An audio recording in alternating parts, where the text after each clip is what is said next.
एक certified so to speak so called certified psychotherapist ने murder जैसा क्राइम कमिट किया, ये यकीनन इसी कोड ऑफ कंडक्ट की ब्रीच है जिसका नतीजा इतने खौफनाक हादसे की शक्ल में निकला।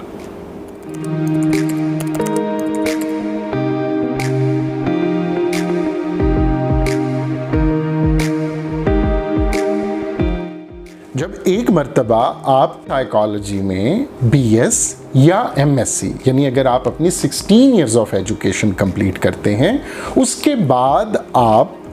ADCP यानी advance diploma in clinical psychology या फिर MS MPhil जो कि 2 साल डिग्री प्रोग्राम है, वो भी स्पेशलाइज्ड इन क्लिनिकल साइकोलॉजी, वो आप पढ़ते हैं, जिसमें कोर्स वर्क और सुपरवाइज्ड क्लिनिकल इंटर्नशिप उस डिग्री या डिप्लोमा प्रोग्राम का हिस्सा होती है।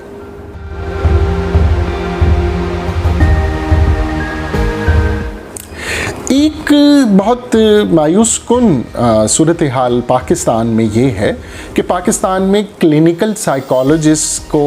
प्रैक्टिस अलाउ करने के लिए कोई लाइसेंसिंग बॉडी मौजूद नहीं है। 2 रिप्रेजेंटेटिव बॉडीज़ जिसमें पाकिस्तान साइकोलॉजिकल एसोसिएशन और Pakistan association of clinical psychologist का जिक्र आता है, ये ऑथेंटिक बॉडीज़ मौजूद हैं, लेकिन किसी लेजिस्लेशन के नतीजे में ये दोनों बॉडीज़ किसी लाइसेंसिंग अथॉरिटी का दर्जा नहीं रखती। अलबत्ता एथिकल कोड ऑफ कंडक्ट जो Pakistan association of clinical psychologist की तरफ से इशू किया गया है, वो काफ़ी वजाहत से पाकिस्तान में क्लिनिकल साइकोलॉजी की प्रैक्टिस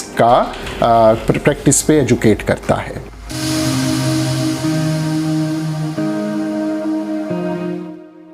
एक इंतहाई अहम तरीन बात जिसको बदकिस्मती से हमारे मुल्क में बिल्कुल तवज्जो नहीं दी जाती, वो क्लिनिकल साइकोलॉजिस्ट की अपनी healthy, mentally, emotionally, psychologically healthy personality का हामिल होना है। मैं अगर एक सिर्फ जुमला बताना चाहूँ एथिकल कोड ऑफ कंडक्ट जो Pakistan association of clinical psychologist ने इशू किया, उसमें लिखा है कि the clinical psychologist has to be of sound body and mind. If she suffers from a psychological problem, they must immediately cease their practice and stop practicing till health is regained. और बिल्कुल इसी तरह अगर clinical internship के दौरान supervisor ये observe करे कि इंटर्न जो कि क्लिनिकल साइकोलॉजी की प्रैक्टिस कर रहा है, उसकी सुपरविज़न में वो मेंटली साइकोलॉजिकल हेल्दी नहीं है, तो सुपरवाइज़र ये ट्रेनिंग टर्मिनेट कर सकता है। अभी जो ये रिसेंट एक इवेंट हमने देखा जिसमें एक नॉन एक्रेडिटेड इदारे से एक certified so to speak so called certified psychotherapist ने मर्डर जैसा क्राइम कमिट किया, ये यकीनन इसी कोड ऑफ कंडक्ट की ब्रीच है जिसका नतीजा इतने खौफनाक हादसे की शक्ल में निकला।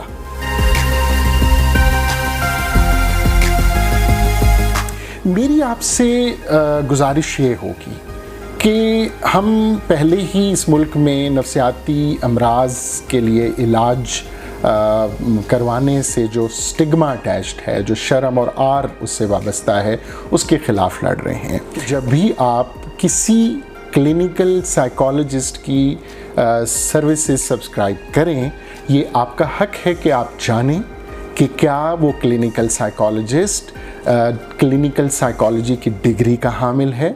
वो सर्टिफाइड है, वो HEC एक्रेडिटेड यूनिवर्सिटीज़ या डिग्री अवार्डिंग इंस्टीट्यूट्स से तालीम याफ्ता है। आपका हक है कि आप उसकी तालीमी असनाद की जांच पड़ताल करना चाहें, वो भी आप कर सकते हैं, ताकि आपकी ज़हनी सेहत महफूज हाथों में हो।